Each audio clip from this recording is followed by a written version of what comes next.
Pero mga kababayan, ang ating bagong pasabog ngayon, 'di ba? Pasabog sa 2024 ay nagkaroon ng jugjugan sa Malacanang. Ayon sa ating kung ako ay medyo tingjahas, si Cathy ay meron din siyang puting butiki. Naloloka ako sa mga eksena. Ano ba ang nangyaring sampalan? So, punto na natin. Ito ay galing sa mga bruskong-brusko nating taga-gwardya ng mga bangag. Kaya nga sabi ko sa inyo, mga sir, nakita nyo na ang Sampalan Blues. Sino ang nanampal? So, ang eksena dahil nga, di ba, according kay Bangag, ay nire-review niya at pinag-aaralan niya itong national budget or yung General Appropriation Act bago matapos ang taon. Anong petsa na ba ngayon sa Pilipinas? 28? So, di ba, dahil nga sa kajotahan nilang mga ginawang unconstitutional na paglaan ng mga budget, lalo na dito, syempre, sa pagtapyas ng budget ni Inday Sara from 2.3, naging 2.3 billion, naging 700, I believe, kung tama yung aking recollection. Then, also, yung sa PhilHealth, yung sa DepEd, at sa iba pang mga mga illegal insertions doon sa budget. So dahil ang eksena ayon sa ating Juting Jahas, sampalan dapat may mabaliktad na. Sabi ni Palangga na wala ka, Palangga. Alright, so ngayon, alam niyo, napakaganda ang pangyayari sa ating bayan. Dahil nga nagja-jive ang mga kaguluhan, di ba?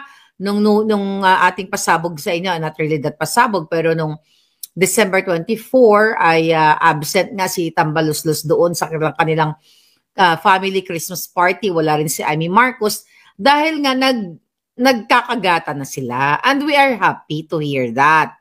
Na kung pwede nga lang maggurgura na sila ng bonggang-bongga at nang matapos na, di ba? Dapat nga si Lisa Tanas ay talagang sakalin niya na si yung Kuting. So anyway, ang eksena daw sa Sampalan Blues doon dahil ayaw papermahan, ayaw papermahan ni Lisa Tanas ang national budget o yung General Appropriation Act. 'Di ba? Ayaw niyang papermahan kay Bangag. Kasi dahil, isa pa sa kadahilanan, dahil nga nag-aaway sila, ito according to our source, na itong si Martin Romualdez, siya naman ay gusto niyang i-push na permahan na. At si Amy Marcos ay nandoon sa Malacanang. So according sa ating source, ay ginampal si Satanas. I don't know how reliable yung ating source na nagsampalan. Ang sabi ko nga, bakit hindi pa nagtuluyan ang mga putang ina, di ba? So yun, dahil sa ang gusto ni Lisa Tanas, dahil nga si Lisa Tanas ang may gusto ng budget, ang may desisyon, at siya naman ang presidente. Si Bangag, nakatulala lang, baka nga during that meeting nila sa Malacanang, sumisingot lang ng pulburon. At itong nag-aaway, si Martin Romualdez, si Lisa Tanas at si Amy Marcos. So gusto pong i-veto ni Lisa Tanas ang budget dahil hindi sila nga nagkakasundo. So ngayon, dahil sa nag-aaway sila sa budget na ito at ang gusto naman ni Amy Marcos ay tapusin na, may mga suggestion siya na ito dapat ang gawin, ito dapat sa line 1, line 2, line 3, line 4, line 5 ng budget ng bayan o ng Pilipinas, ay hindi sila nagkakasundo. Kaya ayon sa ating Juting Jahas, allegedly ay ginampal si Lisa Tanas. Kaya sabi ko, ano ang ginawa after? 'Di ba? Hindi rin ba siya nanampal? Actually, sabi ko nga, ganito kasi pagbangag ang administrasyon.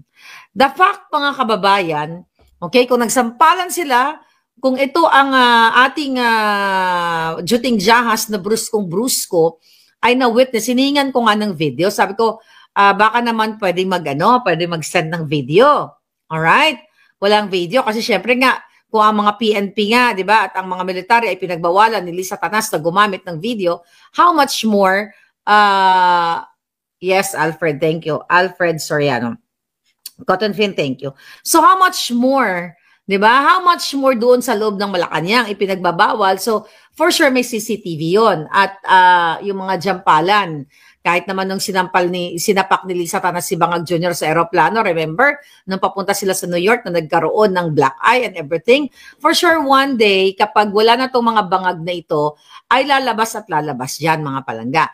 So ngayon, gustong i-veto yung National Appropriations Act ni Lisa Tanas at ibalik nga ito sa Congress na ito dahil hindi niya gusto yung ginagawa ni Romualdez na mga insertions, budget insertion and program funds at kung ano-ano pang mga gustong pangamkam na gagawin, na ginagawa ni Tambaloslos. Tandaan ninyo yung mga, nakikita niyo mga pictures nila na ni Lisa Tanas at ni Tambaloslos, iyan ay mga palabas lamang. Pero ang totoo, magdagkakagatan na mga buwaka ng ina sa anong kadahilanan. Dahil sa paramihan sila ng nakaw. Paramihan sila ng gustong budgetan na ahensya ng gobyerno para what? Para sa kanilang vested interest. Para sa kanilang personal, mga kababayan.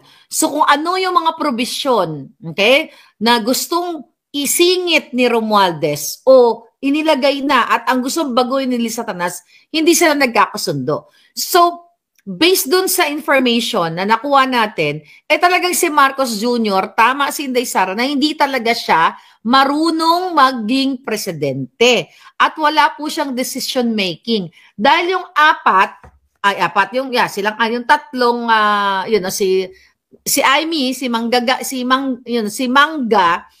at si Tambaloslos, sila ay nag-aaway sa pera ninyo.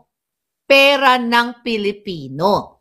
Tandaan ninyo, balikan natin yung sinabi kong December 24 ng Noche Buena, hindi sila nagkakagulo din sila, hindi sila nagkakasundo, walang unity naman talaga, even sa kanilang family, kasi hindi rin sila nagkakasundo sa pera na i-unfreeze ng banyaga. Yung mga accounts nila sa iba't ibang bansa. Dito sa Amerika, mayroon din. Diba? Ang gusto kasi ni Martin Romualdez diyan ay malaki yung kanyang share. Diyan sa mga i-unfreeze na assets na yan, o not assets, i-unfreeze na nakaw na yaman sa iba't ibang bahagi ng bansa. Tandaan nyo, huwag niyong kakalimutan na maraming mga ninakaw ang Marcos Romualdez at isama mo na ngayon ang Araneta dahil sa makabagong simula noong 2022, talagang nagpapaanuan sila sa nakaw sa kaban ng bayan. So ngayon mga palangga, sino ang at stake dito? Kapag nagkaroon ng veto, 'di ba? Matatapos na ang taon. 'Di ba? Ibabalik nila dito sa Kongreso. Wala naman ng Kongreso at Senado. Ang maapektuhan dito kapag nagkaletse-letse, kayo pa rin. Ang Pilipino pa rin kasi maaantala o ma-delayed yung mga proyekto na supposedly para sa inyo.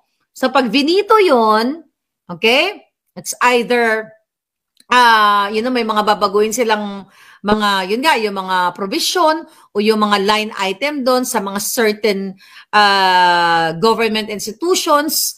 Diba? So, gagastos na naman ang pera ng bayan. Doon pala sa pag-veto, gagastos na naman yun eh. Babalik na naman. Ilan naman ang lalamunin habang sila ay nagbabangayan na naman sa plenaryo. Talo, milyon-milyon ang sinusunog nila, mga kababayan. Or, ang pwede mangyari, magkakaroon ng, may nakita ko na, reenacted budget. Kung ano yung budget in the past, in 2023, yun na lang yung susundin. Kung hindi sila magkakaroon ng pagkakasundo, and mag-away-away sila. Pero you know what? Pabor yun kay Inday Sara.